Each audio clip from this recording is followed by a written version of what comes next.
女孩以为找到了真命天子，却不知道一步步落入对方情感操控的陷阱中。她更不知道自己梦寐以求的童话般爱情，竟是一场彻头彻尾的庞氏骗局。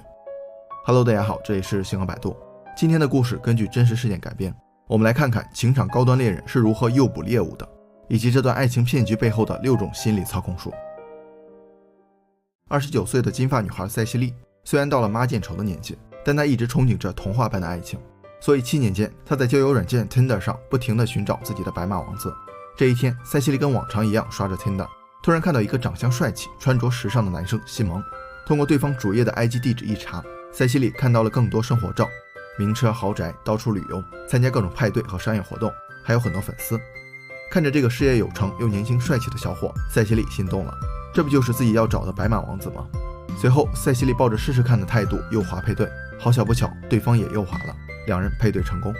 Tinder 的操作是这样，看到一个人不感兴趣就往左滑，感兴趣就往右滑，如果2个人都右滑就配对成功了。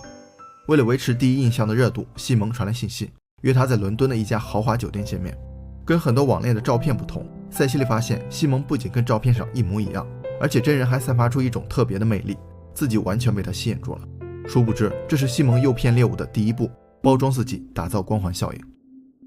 我们在不了解一个人的时候，往往会通过某些特质以偏概全地评价这个人。长得帅气的人，性格应该也不会差，懂得享受的人应该很有能力。西蒙通过豪车、名表、旅游、派对这些照片，为自己打造了一个带有光环的人物形象，让塞西莉迅速产生好感。我们看小红书、陌陌上全都是帅哥美女，身边都是普通素人，就是因为他们都开过光。不过对于相亲、面试等重要场合，穿着正式确实能发挥积极的作用。人生若只如初见，第一印象一旦产生就很难改变了。约会的时候聊的工作，西蒙告诉塞西莉，他是全球最大的钻石制造商 LLD 的 CEO， 父亲是著名的钻石大王，自己也就是钻石王子，妥妥的天花板级别的高富帅。但是太过完美的人往往给人一种不真实的感觉，所以西蒙也适当露出了瑕疵和脆弱的一面。他说自己有个2岁的女儿，但是已经跟孩子妈妈分手了，由于工作原因需要经常辗转各地，所以也渴望有个人陪伴。为了增加真实性，约会当天西蒙就邀请塞西莉跟自己一起去保加利亚出差。就这样，塞西莉乘坐着西蒙的劳斯莱斯私人飞机一同前往。这些在偶像剧才会出现的浪漫场景竟然照进了现实，塞西莉的小心脏开始躁动不安。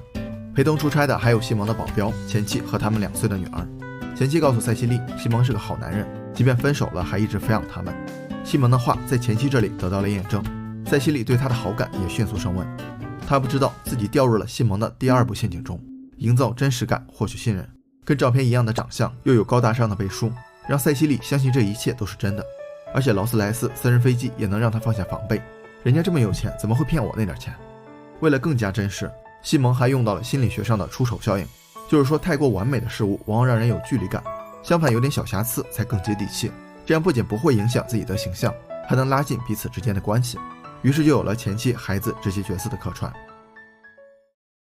在保加利亚，2人度过了一个美好的夜晚。接着就是爱情小说里才会有的情节，塞西莉发现西蒙身上有一些伤痕，西蒙告诉他，钻石生意是非常危险的，自己曾经被人陷害而被关了起来，身上的伤痕就是在监狱里留下的。就在这一刻，塞西莉的心被触动了，她没想到西蒙光鲜亮丽的外表下隐藏着一段不幸的遭遇，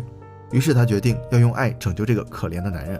这就是人们常说的高端猎人往往以猎物的身份出现。西蒙的第3步就是适当示弱，加深情感连接。这一步的高明之处在于把对方的心理活动拿捏得死死的。首先，不完美的形象再次加深了真实感，让塞西莉更加信任自己。其次，母性是每个成年女性的心理表现，西蒙恰当的示弱激发了塞西莉母性中强烈的保护欲望，想要为她有所付出。最后，通过小缺陷掩盖大罪恶，一真一假最难拆穿。即便之后西蒙的骗局暴露，塞西莉还是会相信他是被人陷害的，简直吓人诛心。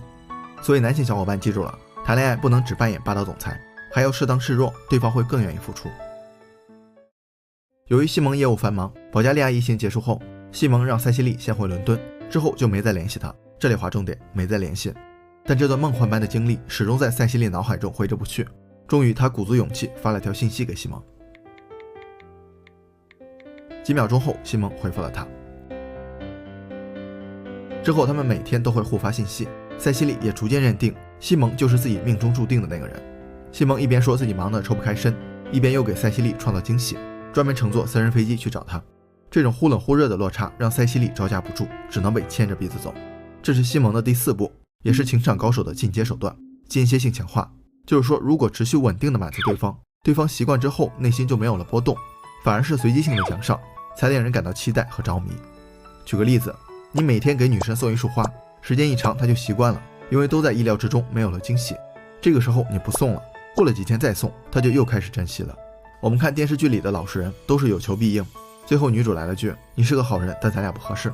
情场高手就不一样了，不是一味的顺着对方，而是张弛有度，随机性的满足。这种神秘感会让人产生浓厚的兴趣，而且意料之外的惊喜更能刺激大脑中多巴胺的释放，让人产生快感，而这恰好是成瘾的过程。一句话总结就是，他一时好一时坏，你一边哭一边爱。确定关系后，西蒙对塞西莉说自己有一笔生意要谈，但这笔生意非常危险，还给他看了一些照片和监控录像，显示有人闯入他的公寓。1个月后，意外发生了。西蒙发来保镖受伤的照片和一段语音，说敌人袭击了他们，不过多亏保镖在，现在安全了。然后告诉塞西莉，敌人正在通过信用卡消费记录来追踪他，所以他的卡暂时不能用了，需要先借用塞西莉的信用卡。塞西莉二话不说就办了张信用卡，但2.5万美元的额度对西蒙来说只是杯水车薪。很快这张卡就刷爆了。西蒙传了张收据给塞西莉，说他已经付款给信用卡公司了，但因为是跨国转账需要一段时间，然后让塞西莉再带2.5万美元现金去找他，理由是现金不会被追踪。没办法，塞西莉只好申请快速贷款。到了这里，塞西莉依然没有察觉到这是一场骗局。你可能觉得塞西莉很傻很天真，但这其实是西蒙的第5步，付出的越多，爱得越深。心理学上有个富兰克林效应，就是说那些帮助过你的人会更愿意再帮你一次，放到爱情里同样适用。我们都以为自己爱一个人是因为对方的长相、性格之类的，但其实不是，而是因为我们的陪伴、关心、思念，我们倾注的时间和心血。所谓爱，就是一个人付出的总和，付出的越多，爱得越深。所以塞西莉会觉得承担贷款压力也是付出的一部分，付出是因为爱，爱又让他更愿意付出。为了提高信用卡额度，西蒙以 LLD 公司 CEO 的身份把塞西莉加到员工列表里，开出了一张9万多的工资单，并安抚塞西莉一切都在掌控之中。